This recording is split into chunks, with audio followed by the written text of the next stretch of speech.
Muy buenos días, gracias a toda la gente que se conecta a través de Río 95.7, esta estación de Riobamba, para Riobamba y Chimborazo. Muchas gracias a todos ustedes que nos escuchan y también a la gente que nos sigue a través de nuestras redes de Facebook Divas00 y también en nuestra página divas.org. Todos invitados a escuchar, a participar del diario. Tenemos, como siempre, temas bastante interesantes con especialistas y profesionales que realmente conocen de las materias de las que vamos a tratar y que nos van a dar recomendaciones para poder vivir de una mejor manera.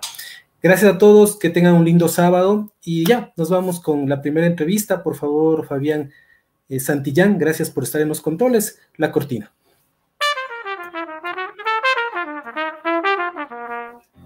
Saber es un paso para actuar. Es el momento de conectarnos con el experto del día de hoy, aquí, entre amigos y conocidos.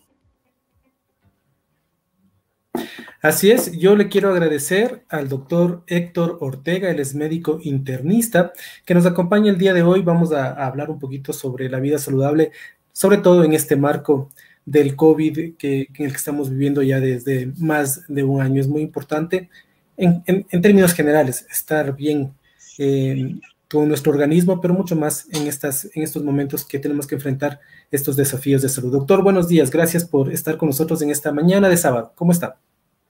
¿Cómo está, Diego? Muy buenos días, gracias por la invitación. Un saludo cordial para todas las personas que nos escuchan por este importante medio de comunicación y este interesante programa. Gracias, doctor. Antes de iniciar con el tema, yo sí quisiera molestarle con una evaluación de lo que fue este Congreso Internacional de Manejo Integral del COVID, del cual usted estaba presidiendo, en una aliación de esfuerzos, digamos, de esta forma, para poder llevar esta información científica actualizada al personal de salud y estudiantes especialmente. ¿Cómo les fue? Claro que sí, Diego. Mire, realmente este evento académico científico tuvo un éxito rotundo. Tuvimos aproximadamente más de 10,000 profesionales de la salud que nos siguieron a través de las diferentes plataformas. Y claro, aproximadamente más de 2,500 aprobados dentro o certificados dentro de este curso. Definitivamente las diferentes ponencias de profesionales, tanto de renombre nacional como internacional, permitieron actualizar los conocimientos de todos nuestros profesionales de la salud. Si bien es cierto, este proyecto pensado e idealizado de forma multidisciplinaria a través de la autoridad local, en este caso la Prefectura de Chimborazo, la Academia, la Universidad Nacional de Chimborazo, gremios de la salud como la Federación Ecuatoriana de Médicos, el Colegio Médico de Chimborazo, la Federación Ecuatoriana de Enfermeras, la empresa privada de capacitación también, participando de todos, de la parte logística y manejo de plataformas, hizo posible este magno y gran evento que podemos decir no ha habido precedente alguno dentro de lo que son congresos en el ámbito de la salud, con este número de participantes sobre todo. Entonces estamos muy contentos, pues el éxito se ha alcanzado en este sentido y vamos también más adelante a seguir ofertando este tipo de congresos, de espacios académicos en los cuales nuestros profesionales de la salud puedan participar y lógicamente actualizar sus conocimientos referente al COVID-19. Realmente este interés, este deseo, que aparte de ser obviamente un tema que está latente, sí tengo un especial interés, sobre todo en el hecho de reducir la mortalidad por esta enfermedad, no solamente a nivel de nuestra provincia, sino a nivel nacional y a nivel internacional. Realmente este es un objetivo que me propuse desde que empezó en mis diferentes cargos o puestos en los que he estado desempeñando, pues ese ha sido mi interés principal desde febrero, marzo del año anterior que empezamos a vivir realmente esta problemática. Entonces, más o menos la estadística de este congreso fue esa. más de 10,000 profesionales capacitados, actualizados en conocimientos que nos siguieron a través de las plataformas y aproximadamente 2,500 profesionales certificados. Como usted recordará, este era un evento que tenía al final o al término pues que ser sometido a rigurosos estándares en cuanto a asistencia y en cuanto a una evaluación. Solo aquellos que lógicamente alcanzaron la puntuación y la asistencia correspondiente tenían la posibilidad de ser certificados en este sentido con una, valga la redundancia, una certificación de 60 horas académicas, que era el valor de este curso. Doctor, no quiero dejar pasar la oportunidad. El día de ayer se ha confirmado pues la compra ya de 6 millones de vacunas CanSino por parte del gobierno y mucha gente también se pregunta qué vacuna me debo inyectar o qué vacuna me puedo administrar, cuál será mejor. Realmente es la que debe haber. ¿Qué se sabe de esta vacuna, doctor?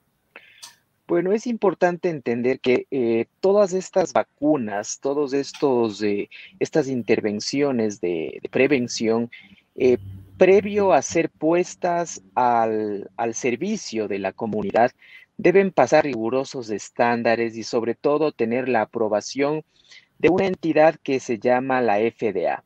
Esta entidad, lógicamente, es la encargada de normar, de controlar todos los estándares que debe cumplir, lógicamente, no solamente en este caso las vacunas, sino también todo tipo de, en este caso, principio activo, ya sea farmacológico o no, para su utilización a nivel de humanos. Entonces, partiendo desde ahí, lógicamente, no se va a poner a disposición de la comunidad algo que no tenga, obviamente, las certificaciones o la aprobación en cuanto al cumplimiento de estos estándares. Segundo, en cuanto a la eficacia para la prevención de casos graves, críticos, es decir, para reducir la probabilidad de que un paciente o de que una persona ingrese o tenga una complicación por un cuadro grave o crítico de COVID, es cercana del 100%. ¿Sí? Entonces, todas estas vacunas, de hecho, garantizan esa tasa promedio de eficacia. La variación está en la capacidad de prevención en cuanto a síntomas leves, donde ahí se ve cierto grado de diferencia entre las diferentes vacunas, pero en cuanto a la capacidad de prevenir casos graves o críticos, todas tienen una eficacia cercana al 100%, que es lo que nos interesa. Por último, si una vacuna es eficaz en un 70, en un 80% para casos leves, si yo me enfermo, será un caso leve, pero en cambio, para casos críticos, para la capacidad de desarrollar sintomatología grave o crítica, sí la eficacia es cercana del 100%. Entonces, esto es importante conocer, entender, porque muchas veces tenemos únicamente la ciudadanía ve el hecho de la eficacia entre, supongamos, la vacuna de Pfizer, que es del 95% para la prevención de casos leves, y lo comparamos con AstraZeneca, por ejemplo, que la eficacia para casos leves es del 70-80%, entonces pensamos que es menos eficaz a la hora de prevenir casos graves, pero no es así. Todas estas, ¿sí? Ya sea Pfizer, ya sea AstraZeneca, ya sea Johnson y Johnson, todas estas vacunas ahora de una sola dosis tienen una eficacia del 100% para prevenir casos graves o críticos, que es realmente lo que va a provocar la mortalidad. Entonces, en ese sentido, la población tiene que estar muy tranquila, muy convencida y muy motivada para que, lógicamente, se cumpla el esquema completo de vacunación. ¿Qué es lo que se ha visto en este sentido con respecto a la vacunación y quizás lo que nos deja un sabor amargo en cuanto a la administración de estas vacunas que tienen 2 dosis? La gente acude a la primera dosis, de pronto, posterior a la primera dosis, por algún efecto adverso que ha presentado o por la desinformación que existe, ya no va a la segunda dosis. Y claro, existe una tasa de ausentismos importantísima y claro, ¿Eso qué implica? Esquemas de vacunación incompletos. Completas. Hay que entender que para que este 100% de eficacia sea establecido como tal, se deben cumplir las dosis que indica el fabricante. Con una dosis, la eficacia se reduce a un 50%. Con las dos, en cambio, estamos alcanzando la eficacia del 95% que habíamos comentado. Entonces, eso es importante. Entiendo que las autoridades de salud pública, conscientes de esta situación y de esta problemática, ahora buscan adquirir vacunas que no se lo haga en dos momentos, sino en uno solo. Entonces, claro, eso va a favorecer el hecho de cumplir con el esquema de vacunación y tener a una población inmunizada con mayor cobertura en una sola dosis, que me parece una decisión acertada, tomando en cuenta esta cuestión de lo que le decía de los ausentismos que se están presentando a nivel nacional y a nivel mundial definitivamente, y que se puede constituir un problema a la larga. Doctor, bueno, de mano de la inmunización que pueda darnos la vacuna, como usted dice, todas ellas nos dan este 100% de seguridad de que no se va a enfermar gravemente, pero también cuenta mucho el estado de salud, las preexistencias. Si usted nos puede recordar, por favor, estas condiciones de preexistencia que pueden en algún momento constituirse en un mayor riesgo de que la enfermedad del COVID se desarrolle de manera mucho más complicada. Claro que sí, es importante entender que el riesgo de complicaciones por COVID-19 es mayor en ciertos grupos poblacionales. ¿De qué depende esto? Va a depender de la edad. Por ejemplo, los estudios científicos han determinado que aquellas personas mayores de 60 años tienen mayor probabilidad de complicaciones y de muerte por COVID-19.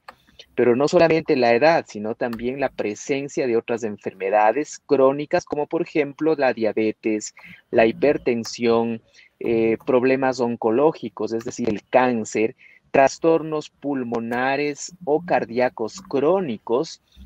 Y sobre todo, miren, en los últimos meses prácticamente se ha estado observando un comportamiento muy particular, y lo digo como médico tratante de alas COVID y hospitalización. Yo veo pacientes COVID en hospitalización y tenemos un común denominador en todos estos casos, y sobre todo para pacientes jóvenes, y es el sobrepeso y la obesidad. El sobrepeso y la obesidad definitivamente es un factor de riesgo que aumenta la probabilidad de tener complicaciones y muerte por COVID-19. Tenemos pacientes de 20, de 30 años. Incluso en mi último turno ingresamos un paciente de 13 años, donde no es diabético, no es hipertenso, no tiene patología pulmonar o cardíaca crónica. Su único problema es tener sobrepeso u obesidad. Y aquellos pacientes que tienen esta condición, y me refiero específicamente a obesidad central, es decir, lo que llamamos popularmente la pancita, ¿no? Yo puedo tener una constitución corporal delgada aparentemente, pero si tengo obesidad central, es decir, acumulación de panículo adiposo a nivel de la grasa abdominal, eso hemos visto que se asocia con mayor riesgo de complicaciones y muerte por COVID-19. Estos pacientes terminan ingresando a las unidades de cuidados intensivos o necesitando sistemas de alto flujo de oxígeno, y por supuesto todo eso les conlleva a un mayor riesgo de complicaciones. Y claro, de ahí el llamado a la población, a la ciudadanía. Miren, lo de las vacunas realmente es un tema que se va para largo. Recordemos que las vacunas, este momento, la primera vacuna o la primera versión de la vacuna está diseñada para la cepa original. En este caso, bueno, la OMS la ha clasificado a las cepas o variantes, por llamarlo así, en alfa, en beta, en gamma y en delta, haciendo referencia a si la variante es la de Reino Unido o si es la variante, en este caso la sudafricana, o la brasileña, o la india, básicamente. Entonces la denominado así, alfa, beta, gamma y delta. Entonces, recordemos que esta vacuna inicial y originalmente para la cepa original pierde eficacia para las otras variantes. Entonces, esto preocupa. ¿Por qué? Porque lógicamente el virus siempre va a estar un paso adelante de nosotros porque va a estar mutando constantemente y claro, hasta que se sigan modificando estas vacunas, esperemos que cada año existan estos refuerzos que a la larga no van a ser sino dosis ya enfocadas a ciertas cepas específicas o a ciertas variantes específicas que son las que más predominan en esa población. Pero mientras llegan esas nuevas variantes de vacunas, el virus ya habrá cobrado muchísimas vidas en este sentido. Entonces, por eso es que a la par, Diego, hay que buscar otras medidas, otras estrategias que le permitan al ser humano poder defenderse frente a una infección que parece inevitable. Realmente la prevención, llegamos a concluir que, claro, es importante, pero el contagio parecería llegar a un punto de ser inevitable y necesitamos tener las condiciones físicas y mentales para hacerle frente a esta infección, capaz de que se reduzca o no siga cobrando más vidas en este sentido. Incluso Doctor, para yo... Sí, doctor, claro, dígame. quiero hacer un paréntesis para seguir hablando de estos temas de confluencia de factores que podrían llevar a un caso grave, pero quiero no dejar de contestar preguntas que nos están haciendo, por favor, a usted. Dice Franklin Flores, por ejemplo, dice, ¿hasta cuándo se pueden esperar reacciones después de que le inoculan, después de que le inyectan una vacuna? ¿Cuántos días puede tener, no sé, reacciones, o si todas dan reacciones, o depende del organismo, doctor? Sí, la mayor parte de reacciones que pueden presentarse son reacciones leves. Y dentro de estas reacciones leves están, lógicamente, desde dolor o edema, o es decir, hinchazón en el sitio mismo de la inoculación de la vacuna, hasta, obviamente, reacciones ya un poco más complejas que son raras, como anafilaxia, como ciertos eventos trombóticos, sobre todo con algunas, pero como les decía, es muy raro, es muy raro. Es más probable que nos caiga un rayo que yo pueda desarrollar un evento de esta naturaleza. La mayor parte de vacunas, lógicamente, perdón, de reacciones adversas, les decía, son leves. Y claro, uno espera, y de hecho la literatura lo refiere, que para que uno pueda asociar tal o cual sintomatología a la inoculación de la vacuna, debe estar dentro de las primeras 72 horas. ¿Sí? Es decir, las molestias van a durar no más allá de 72 horas. Si dura más de 72 horas, algo más está pasando en ese sentido y ya no puede ser atribuible a la vacuna. Esto es importante. ¿Por qué? Porque muchos ciudadanos están atribuyendo el hecho de desarrollar la enfermedad después de que se han vacunado. Y no es así. Y quizás ese temor está haciendo que la gente dé un paso al costado en continuar con la inmunización.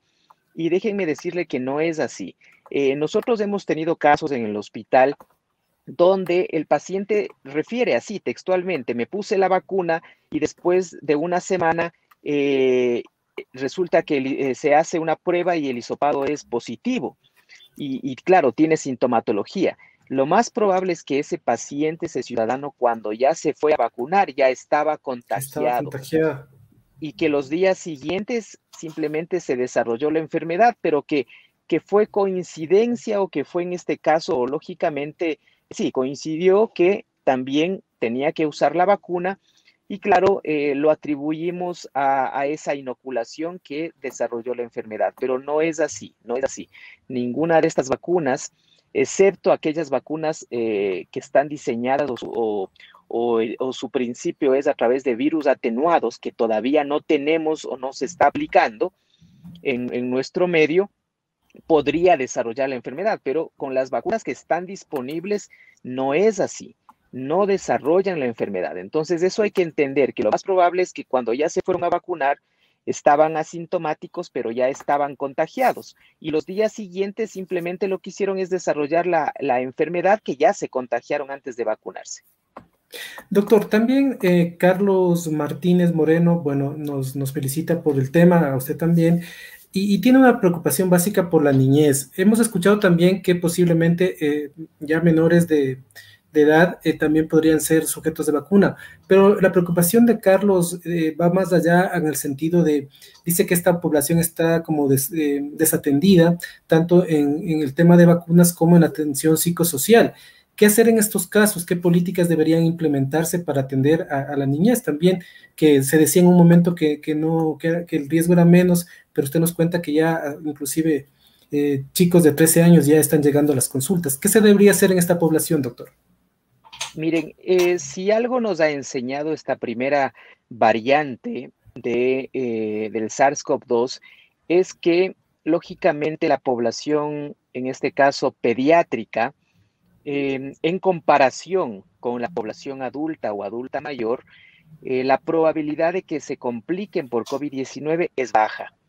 Debemos partir de ese principio. Afortunadamente, hasta el momento es así. Sin embargo, claro, no podemos predecir cómo se va a comportar la enfermedad con las nuevas variantes, porque de pronto hay una variante cuyo grupo etario principal u objetivo podría ser la población pediátrica. De una u otra forma, es necesario, en cuanto a políticas de salud pública, también no desatender esta población, porque debemos, de una u otra forma, en aquellas intervenciones, adelantarnos al virus y no esperar que el virus dé la primera pauta para recién yo poder reaccionar o querer actuar. Y sí, me parece importante que estas campañas de vacunación también puedan ser dirigidas a mujeres embarazadas, que puedan ser dirigidos a población pediátrica, me parece excelente.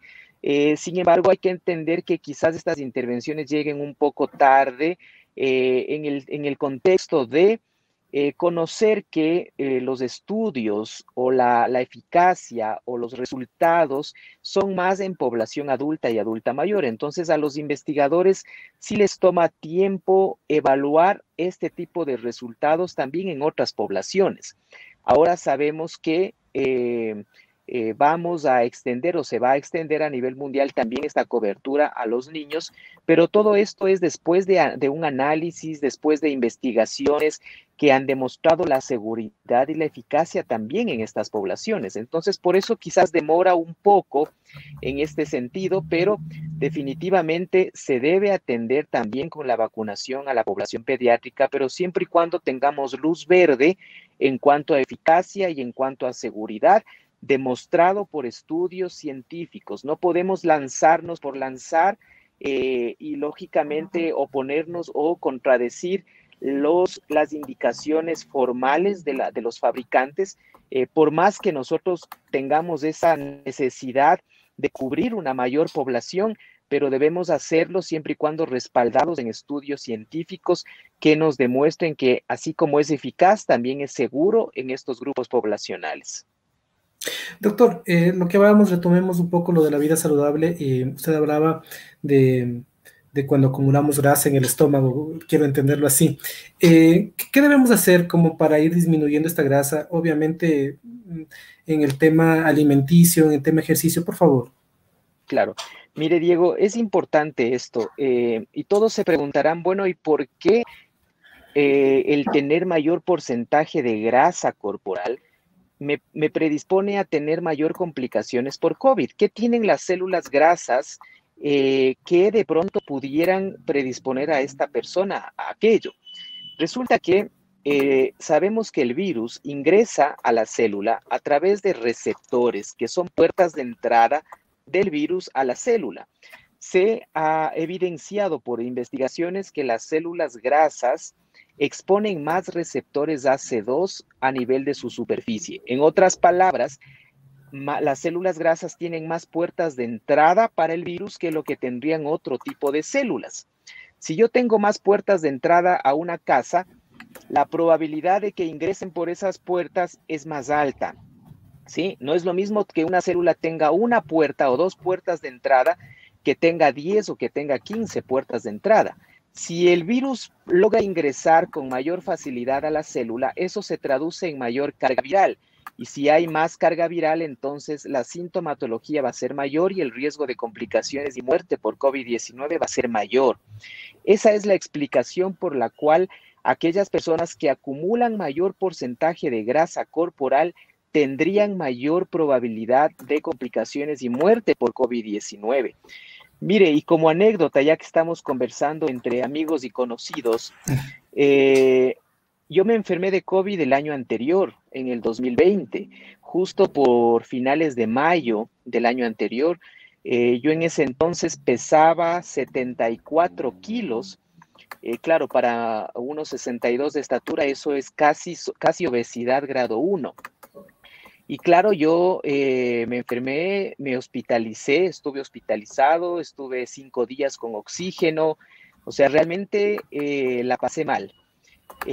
Posterior a eso, lógicamente, entendí que el cambio en cuanto a los hábitos, en cuanto a los estilos de vida, y claro, más luego a través de la lectura y la investigación, entendí estas situaciones y, claro, emprendí una campaña prácticamente a todo nivel para promover hábitos y estilos de vida saludables. Actualmente peso 60 kilos y estoy obviamente de 74 a 60 kilos, es un cambio bastante grande. ¿Sí? Desde enero que empecé prácticamente digamos, estos cambios, ¿no? Entonces sí es importante prepararnos para lo que va a venir después. Nuevas variantes con mayores capacidades quizás de infección, de transmisibilidad, de agresividad, en el cual las vacunas no nos den las suficientes herramientas. Entonces yo necesito preparar mi cuerpo para hacerle frente a esas nuevas variantes que sin lugar a dudas puede significar en este caso una lucha entre la vida y la muerte. Doctor, para respetar el espacio de su tiempo que habíamos concertado, pero ¿cómo logró este cambio? Porque es muy difícil. Okay. Yo también personalmente, para confesarme acá, también estoy en lo mismo, ¿no? Tratando de disminuirlo también. Hace poco pasé por un proceso de COVID, pero el hecho de haber estado, pues, teniendo algún tipo de actividad física, pienso que me ayudó a afrontar de mejor manera. ¿Cómo fue ese cambio, doctor? Bien, es importante entender que para la reducción de porcentaje de grasa corporal es necesario establecer un balance calórico o energético negativo. ¿Qué quiere decir esto? Que yo debo perder más calorías que las que ingresan a mi cuerpo. Todos los alimentos ricos en calorías por lo general suelen ser alimentos con alto porcentaje de carbohidratos, en este caso carbohidratos y sobre todo grasas. Por ende, una dieta baja en carbohidratos, una dieta baja en azúcar y casi nula en azúcar, ¿sí? Es decir, evitar lo que es la azúcar blanca o la panela o la morena o la miel de abeja, que al final en cuestión de kilocalorías es un valor bastante alto. Se puede sustituir esto por edulcorantes no calóricos como de las que tenemos prácticamente en el mercado, ¿no? Eso por una parte, bajar las porciones de carbohidratos, es decir, de arroz, papa, fideo, harinas, pan, es necesario para mantener este balance calórico o balance energético negativo. Si a esto yo le sumo actividad física, capaz de quemar en promedio de 300 a 400 kilocalorías por día, ¿sí? Esto es importante que la OMS recomienda al menos 150 minutos de ejercicio a la semana. Esto traducido al día más o menos suele ser entre 30 a 40 minutos al día. Si yo no puedo todos los días, puedo hacerlo pasando un día, pero 50 minutos, no más allá de un día, Diego, sin ejercicio, o todos los días 30 minutos o pasando un día 50 minutos, pero no más allá de un día sin ejercicio. Uno de los problemas es que a veces yo la ciudadanía piensa que hacer los ejercicios de fin de semana y hacer en un día lo que no hizo toda la semana, piensa que eso sustituye. Eso está mal, ¿sí? O todos los días 30 minutos o pasando un día 50, pero no más allá de un día sin ejercicio. Eso sumado, pues obviamente a una dieta saludable, que es lo que habíamos mencionado, realmente los resultados son bastante significativos. Pero solo para despedirnos y no dejar de contestar una pregunta, doctor, y agradeciéndole por su tiempo, nos preguntan si las mujeres lactantes pueden ser inmunizadas. Claro que sí, no hay ningún tipo de contraindicación en ese sentido. Al contrario, puede o se puede transferir también esta inmunidad, lógicamente, a través de la leche materna. Bueno, obviamente hay ciertos anticuerpos que pueden atravesar esta barrera, otros no, pero recordemos que a través de la lactancia también, de la leche materna, también se transmiten otro tipo de beneficios al niño, entonces definitivamente no es una contraindicación esto. Bueno, yo quiero agradecer al doctor Héctor Ortega, se nos quedó el tiempo bastante cortito para poder hablar de todas las preguntas, pero gracias por habernos dado esas pautas muy importantes. La gente ya puede irse dando una idea de lo importante que es mantener estos estilos de vida saludables, sobre todo lo que nos ha dicho el doctor, fundamental. Hay que estar preparado porque no sabemos lo que podrá venir en el futuro. Doctor, muchas gracias. Gracias, Diego, por la invitación. Un saludo a toda la ciudadanía. Muy amable. Gracias. Esperamos haber contestado las preguntas y esperamos también poder tener al doctor en otra ocasión para seguir abordando estos temas tan importantes, tan interesantes que realmente son fundamentales en estos momentos en los que estamos viviendo esta pandemia.